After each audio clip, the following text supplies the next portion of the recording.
सकता था, लेकिन वो सदा बाद में। कोलंबस ने अमेरिका खोजा, जब तक नहीं खोजा तो कोई भरोसा नहीं था किसी को। लोग सोचते थे ये गया, ये लौटने वाला नहीं है, क्योंकि सिर्फ कल्पना के आधार पर कि यदि पृथ्वी गोल है, जो कि गैलीलियो और कोपरनिकस ने सिद्ध कर दिया था कि पृथ्वी गोल है, मगर कोई देखा तो नहीं था। देखा तो अभी तक नहीं था। जब पहली दफा अंतरिक्ष यात्रा शुरू हुई और मनुष्य पृथ्वी के घेरे के बाहर गया, तब पहली दफा दिखाई पड़ा कि पृथ्वी गोल है। इसके पहले तो किसी ने देखा न था। ये तो धारणा थी, तर्क सिद्ध थी, हजार प्रमाण थे इसके, लेकिन सब प्रमाण परोक्ष थे। कोपरनिकस ने कहा कि जब पृथ्वी गोल है तो अगर मैं जाऊं यात्रा पर और करता ही रहूं यात्रा सीधा सीधा, तो एक दिन वापस इसी जगह लौट आऊंगा। अगर बीच में कुछ हुआ तो मिल गए कोई जगह तो ठीक है, नहीं तो वापस अपने घर आ जाएंगे। गोल अगर पृथ्वी है तो लौट ही आएंगे अपनी जगह, भटकने का कोई सवाल नहीं। कोई सांस जाने को राजी न था। बड़ी मुश्किल से सालों की खोज के बाद 80 आदमी तैयार हो सके। उनमें कई ऐसे थे जो मरने को तत्पर थे, जिनको जिंदगी में कोई सार न था। कुछ पागल थे, दीवाने थे। उन्होंने कहा चलो कोई हर्जा नहीं, मरेंगे और क्या होगा। ढंग का कोई एक आदमी तैयार नहीं था। कुछ को सम्राट की आज्ञा हुई थी, इसलिए कुछ सैनिक उनको जाना पड़ रहा था, तो वो गए थे। इन 80 आदमियों को लेकर कोलंबस गया।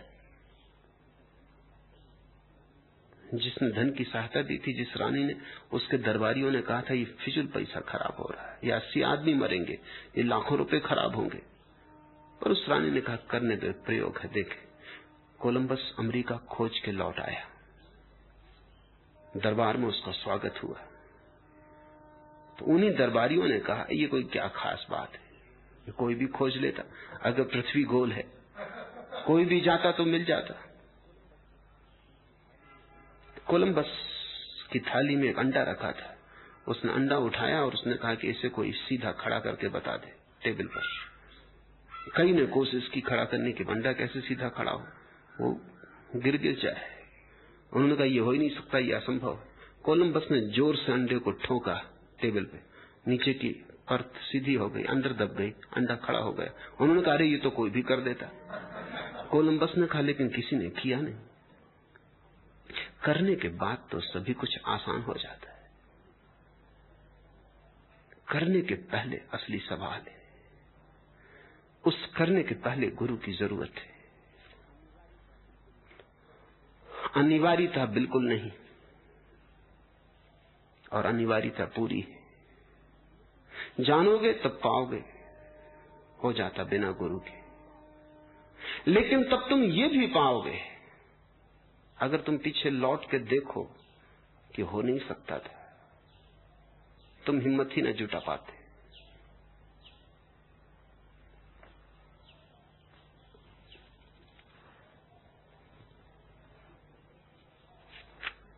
तीसरा प्रश्न, भक्ति साधना भी है और सिद्धि भी। कृपा पूर्वक उसके अलग अलग रूपों को हमें समझाएं। न भक्ति के कोई रूप नहीं, प्रेम के कहीं कोई रूप होते? प्रेम तो बस एक है, उसका स्वाद एक है। भेद तो बुद्धि से होते हैं, हृदय में भेद नहीं होते। हिंदू की बौद्धिक धारणा अलग, मुसलमान की बौद्धिक धारणा अलग, ईसाई का फलसफा अलग है, वो बुद्धि की बातें। लेकिन जब हिंदू भक्ति से भरता है और जब मुसलमान भक्ति से भरता है, जब ईसाई भक्ति से भरता है, तो उन भक्तियों में भेद नहीं, वो एक है। भक्ति हृदय की बात है, उसका तुम्हारे अंतस्थल से संबंध है, तुम्हारी बुद्धि की बाहरी बातों से नहीं। क्या तुमने सीखा है उससे संबंध नहीं है, क्या तुम्हारा स्वभाव है उससे संबंध है। लेकिन ये बात सच है कि भक्ति साधना भी है और सिद्धि भी। वहां पहला कदम ही आखिरी कदम भी है।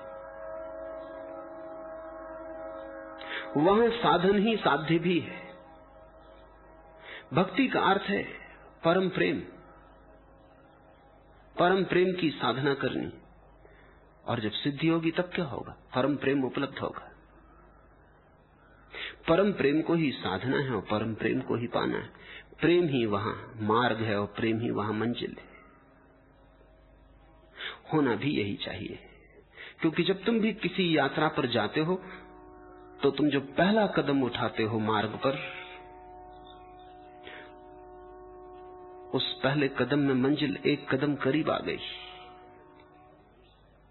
तो कदम तुमने मार्ग पर ही नहीं उठाया, मंजिल पे भी उठाया। 1000 मील की यात्रा तुम पूरी कर लोगे, एक एक कदम उठा उठा के, एक एक कदम मंजिल करीब आती जाती। एक दिन तुम मंजिल पे पहुंच जाते हो। उसमें कौन सा कदम सबसे ज्यादा महत्वपूर्ण था? लगेगा आखिरी कदम, क्योंकि आखिरी कदम ने ही मंजिल पे पहुंचाया। नहीं, जितना आखिरी कदम महत्वपूर्ण है उतना ही पहला कदम भी था, क्योंकि पहला कदम अगर चूक जाता तो आखिरी तो हो ही ना पाता। तुम एक पानी को गर्म कर रहे हो, 99 डिग्री तक गर्म करते हुए 100 डिग्री पे भाप बन जाता है। क्या 100वीं डिग्री के कारण भाप बनता है? अगर पहली डिग्री ना होती तो 100 डिग्री हो नहीं सकता था, 99 डिग्री रह जाता, भाप नहीं बनता। पहला कदम आखिरी कदम भी है, मार्ग मंजिल भी है। मार्ग क्या है भक्त का? भक्त का मार्ग है अहोभाव। अहोभाव को समझना जरूरी है, वही उसकी विधि है। साधारणता काम वासना देखती है वह जो तुम्हारे पास नहीं। काम वासना की दृष्टि अभाव पर रहती, जो तुम्हारे पास नहीं है उसी को देखती। भक्ति उल्टी स्थिति है, जो तुम्हारे पास है उसे देखती। जब जो तुम्हारे पास नहीं है तुम उसको देखते हो, तब तुम सदा पीड़ित रहते हो, क्योंकि इतना कम है, इतना कम है, इतना कम है, और ये तो कम रहेगा ही। लाख रुपए तुम्हारे पास है वो तुम नहीं देखते, अरबों खरबों जो तुम्हारे पास नहीं है वो तुम देखते हो। जो पत्नी तुम्हारे पास है उसे तुम नहीं देखते। सारे संसार की स्त्रियां दिखाई पड़ती। अगर पति से कोई पूछे ठीक ठीक कि तू अपनी पत्नी की शक्ल बता सकता है, तो दिक्कत खड़ी हो जाएगी। कौन देखता अपनी पत्नी को? पड़ोस की पत्नी का सब नाक नक्शा बता देगा, आज उसने कैसी साड़ी पहनी ये भी बता देगा, लेकिन अपनी पत्नी जो है उसे हम देखते ही नहीं। जो नहीं है उसे देखते, इसलिए पीड़ित रहते, क्योंकि नहीं है उस फलता है, खलता है, कांटे की तरह चुभता है, अभाव मालूम पड़ता है, दीनता दरिद्रता मालूम पड़ती है। जो है अगर उसे देखें तो अहोभाव पैदा होता है। तो इतना दिया है परमात्मा ने कि तुम सिवाय धन्यवाद के और क्या कर सकोगे। तो अचानक तुम पाते हो कि तुम सम्राट हो गए, भिखारी ना रहे। दिल दिया, दर्द दिया, दर्द में लज्जत दी है। मेरे अल्लाह ने क्या क्या मुझे दौलत दी, और तब दर्द भी सौभाग्य मालूम होने लगता है। दिल दिया, दर्द दिया, दर्द में लज्जत दी है। पीड़ा में भी एक मिठास है। सुख की तो छोड़ो, दुख में भी एक गहराई है, वो भक्त को दिखाई पड़ती। स्वर्ग की तो छोड़ो, नरक में भी एक सौंदर्य है, वो भक्त को दिखाई पड़ता है। कामी को तो स्वर्ग में भी स्वर्ग दिखाई नहीं पड़ता, भक्त को नरक में भी स्वर्ग दिखाई पड़ता है। और तुम्हें जो दिखाई पड़ता है तुम उसी में जीने लगते हो, क्योंकि आदमी जिसको अनुभव करता है, जिसको देखता है, उसी में जीता है। भक्त भाव में जीता है, कामी अभाव में जीता है। दिल दिया, दर्द दिया, दर्द में लज्जत दी है, और तब तो दर्द में भी लज्जत दिखाई पड़ने लगती है। दर्द में भी एक काव्य है। दर्द का भी एक रहस्य है, पीड़ा में भी कुछ अनूठी मिठास है, पीड़ा का भी काव्य है, और पीड़ा में भी कुछ जन्मता है जो बिना पीड़ा के नहीं जन्म सकता। रंज हो, दर्द हो, वहशत हो, जुनून हो, कुछ हो, आप जिस हाल से खुश हो वही हाल अच्छा है। तो भक्त कहता है जो परमात्मा ने दिया है, रंज हो, दर्द हो, वहशत हो, जुनून हो, कुछ हो, भक्त को जैसे ही दिखाई पड़ना शुरू होता है कि कितना दिया है, मेरी कोई पात्रता न थी और इतना दिया है, अपात्र था और जीवन दिया, कमाया कुछ भी न था, इतने अनंत आनंद की क्षमता दी, सौभाग्य दिया कि हूं, कि मेरे नासापुट श्वास लें, कि मेरी आंखें सूरज की किरणों को देखें, कि मेरा हृदय प्रेम की पुलक को अनुभव करे, कि मेरे कानों पर संगीत का साक्षात्कार हो। कुछ भी न था, शून्य से बनाया मुझे और सब कुछ दिया। आप जिस हाल से खुश हो वही हाल अच्छा है। और तब भक्त अपनी कोई मर्जी नहीं रखता, परमात्मा की मर्जी ही उसकी मर्जी। वो जहां ले जाए वहीं जाएंगे, वो जो कराए वही करेंगे। भक्त छोड़ ही देता है सब, भक्त उपकरण मात्र हो जाता, परमात्मा ही उससे बहता है। यही साधना है और यही सिद्धि भी।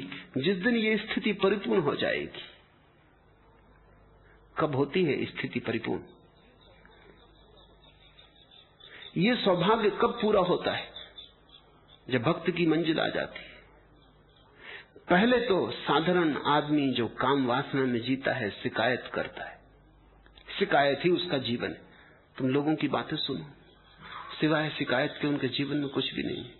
ये नहीं है, ये ठीक नहीं है, ये गलत हो रहा है, ये गलत हो रहा है, सब गलत हो रहा है। गलत गलत से वो घिर गए।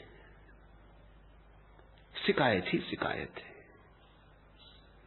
भक्त की बात सुनो, अहोभाव ही अहोभाव है। लेकिन जब मंजिल आती, पहले शिकायत खो जाती है, भक्त अहोभाव से भर जाता है, फिर तो अहोभाव भी खो जाता है। क्योंकि धन्यवाद भी देने का मतलब है कि थोड़ी बहुत शिकायत शेष रही होगी, नहीं तो धन्यवाद क्यों?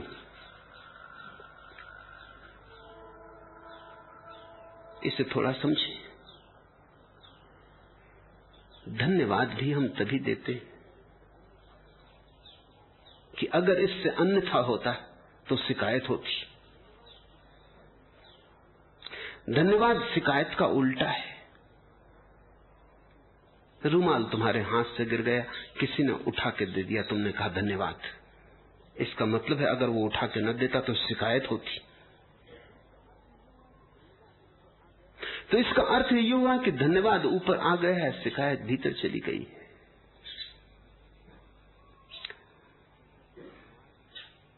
तो भक्त जब तक मार्ग पर है अहोभाव से भरा रहता है।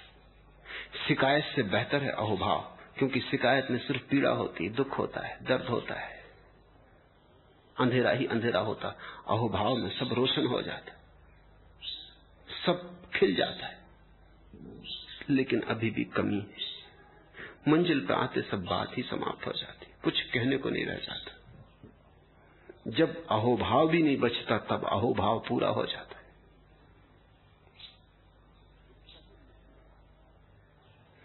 इस तरह मिटना है कि कुछ भी ना बचे।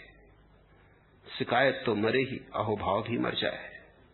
दिल है तो उसी का है, जिगर है तो उसी का है, अपने को रहे इश्क में बर्बाद जो कर दे। दिल है तो उसी का, जिगर है तो उसी का, बस उसी के पास दिल पैदा होगा, उसी के पास जिगर आएगा। अपने को रहे इश्क में बर्बाद जो कर दे, प्रेम की राह पर जो अपने को पूरा मिटा दे, वही पहली दफा हो पाता है। भक्त का अर्थ है अपने को मिटाने की कला।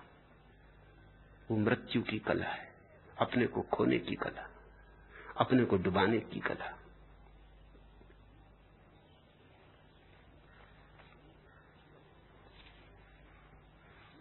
चौथा प्रश्न, मुझे ऐसा प्रतीत होता है कि मैं एक अधपका फल हूं। प्रतीत होने का सवाल ही नहीं, होगे ही, नहीं तो कभी के गिर गए होते। पके फल वृक्षों से थोड़ी लटके रह जाते, पके फल तो गिर जाते। गिरना ही सबूत है कि फल पक गया, और कोई सबूत नहीं। पीले हो जाने से कोई पक गया ऐसा मत समझ लेना, गिर जाने से।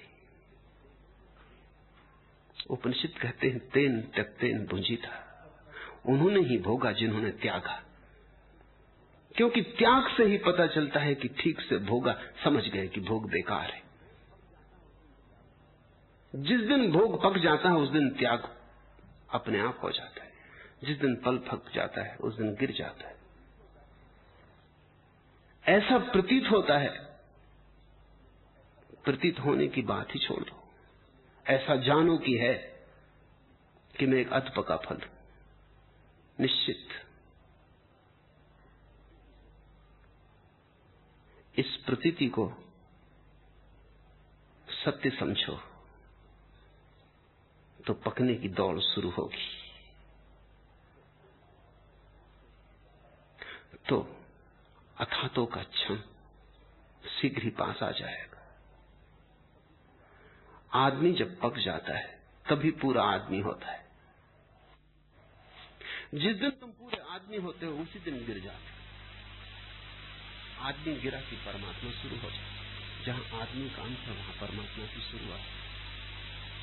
आदमी है सुमार से बाहर, कहत है फिर भी आदमियत का। बहुत आदमी है लेकिन आदमियत का, आदमियत की बड़ी कमी, क्योंकि पके हुए आदमी का। फर्श से तार्स मुमकिन है, तरक्की और उरूज, फिर फरिश्ता भी बना लेंगे तुझे। इंसान तो बन, पहले आदमी बन, फिर हम तुझे देवता भी बना लेंगे। फिर फरिश्ता भी बना लेंगे तुझे। इंसान तो बन, पहले पक, फिर देवत्व तो अपने आप आ जाता है। जो आदमी पूरा हुआ कि वहीं से देवत्व की शुरुआत है। कैसे पकोगे? बड़ा मुश्किल हो गया है पकना। इसलिए मुश्किल हो गया है कि तुम्हारे सारे संस्कार, सारी शिक्षा, सारा धर्म तुम्हें दमन सिखाते, अनुभव नहीं सिखाते। ऐसा समझो कि जिन जिन चीजों की जानकारी से तुम्हें जीवन व्यर्थ मालूम पड़ता, उनकी जानकारी ही पूरी नहीं होने देते। बच्चे को हम सिखाते हैं क्रोध मत कर। सिखाना चाहिए कि क्रोध जितना बन सके कर ले। जब बच्चा क्रोधित हो तो कहना चाहिए खूब कर ले, क्योंकि अभी तो घर है अपना, फिर बाहर की दुनिया में जाएगा, वहां तुझे लोग क्रोध ना करने देंगे। अपने घर में पूरा कर ले, पिता पर मां पर कर ले पूरा, क्योंकि दूसरे लोग इतनी कृपा ना करेंगे। तू क्रोध को पूरी तरह कर ले, ताकि क्रोध की जलन का तुझे अनुभव हो जाए और क्रोध की व्यर्थता तुझे दिखाई पड़ जाए। और क्रोध जहर है और सिवाय हानि के कुछ लाभ नहीं देता। और क्रोध मूढ़ता है, दूसरे के कसूर के लिए अपने को दंड देना है। क्रोध अज्ञान है, क्योंकि क्रोध में तू दूसरे के हाथ में खिलौना हो गया। कोई भी तेरी कुंजी दबा दे सकता है, कोई भी तुझे क्रोधित कर दे सकता है, तो तू दूसरे का गुलाम हो गया, तेरी मालकियत खो गई। मगर ये तो तब होगा जब क्रोध पूरी तरह अनुभव किया जाए।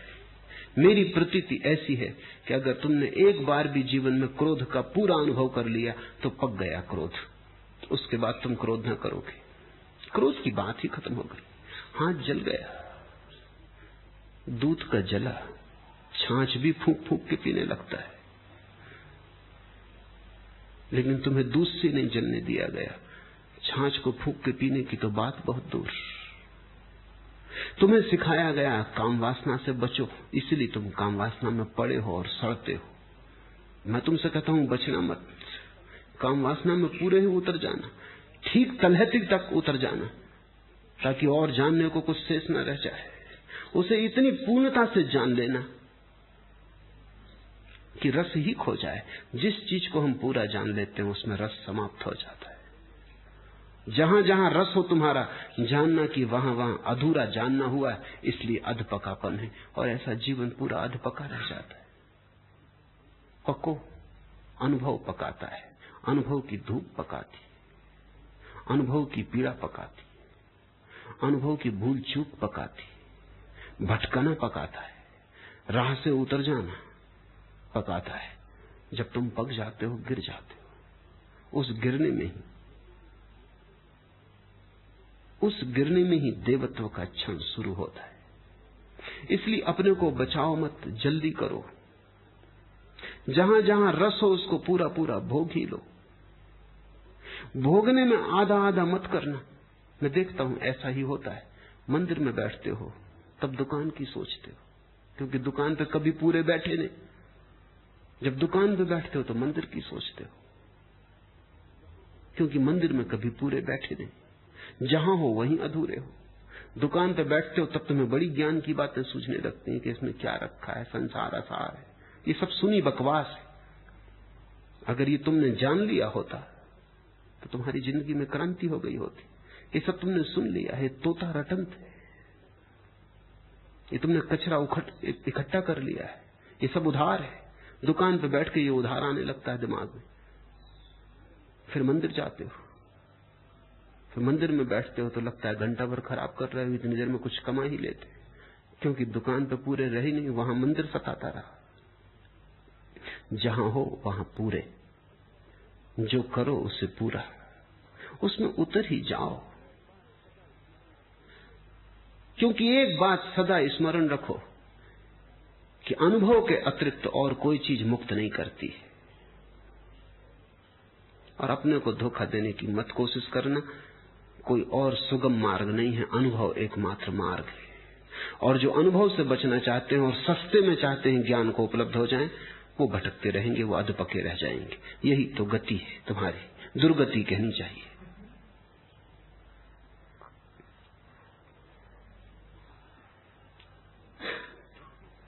आखिरी प्रश्न, क्या भक्ति साधना के भी कुछ साधन है, कुछ टेक्निक है, या वह सर्वथा स्वतः स्फूर्त और सहज? नहीं, कोई साधन नहीं। प्रेम का कहीं कोई साधन होता है? कोई टेक्निक नहीं होता। प्रेम परम साधन है, स्वयं ही।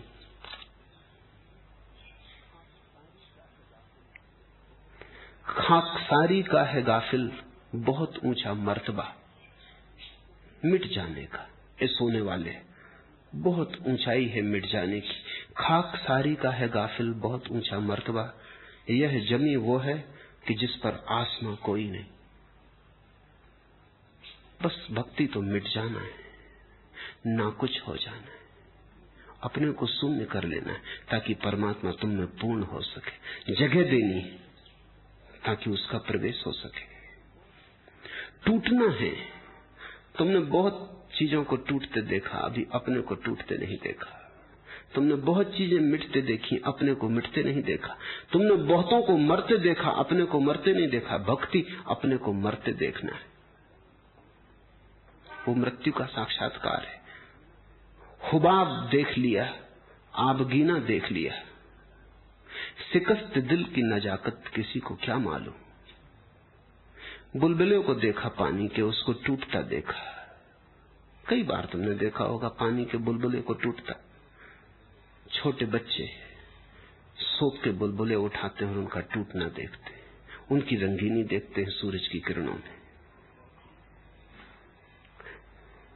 गौर किया, बुलबुले के भीतर कुछ भी नहीं होता, बाहर भी कुछ नहीं। बाहर भी खाली आकाश है, भीतर भी खाली आकाश, बीच में एक छोटी सी पानी की परत है। हुबाब देख लिया, ऐसे बुलबुले को टूटते देख लिया। आबगीना देख लिया, कभी शीशे को पटकते देखा, टुकड़े टुकड़े हो जाता, खंड खंड हो जाता। लेकिन ये कुछ भी नहीं। शिकस्त दिल की नजाकत किसी को क्या मालूम। जिसने दिल को टूटता देखा उसकी सूक्ष्मता का किसी को कोई भी पता नहीं। क्योंकि जहां दिल टूटता है, जहां दिल भी एक बबूले की तरह टूट जाता है, जहां तुम्हारा होना एक बबूले की तरह टूट जाता है, वहां तुम अचानक पाते हो कि भीतर की आत्मा विराट परमात्मा से मिल गई। जरा सी दीवार ठीक हो गई। तुम्हारा अहंकार कांच के दर्पण से ज्यादा नहीं है, गिरा नहीं कि टूटा। जरा झुको और गिरा दो इसे। मिटना सीखो। बस भक्ति का सूत्र इतना ही है। योग में 1000 विधियां हैं, भक्ति का सूत्र एक ही है। पर एक काफी है। वैसे ही जैसे कहावत है, 100 सुनार की एक लोहार की। ऐसे योगी खटखट खटखट बहुत मचाता है, इसलिए तो उसके कर्म को खटकर्म कहते हैं। बहुत उपद्रव करता है, न मालूम कितनी विधियां मनाता है, इसलिए तो उसकी विधियों को गोरख धंधा कहते। वो महायोगी गोरख के नाम से बना है शब्द गोरख धंधा। गोरख ने इतनी विधियां खोजी कि विधियों ने कोई खोजा है, पहुंचने की तो बात ही अलग, इसलिए गोरख धंधा। भक्ति तो एक ही सूत्र जानते हैं, अपने को खोदो, झुको, मिटो। परमात्मा द्वार पर खड़ा है, इधर तुम झुके नहीं, उधर वह मिला नहीं। आज इतना।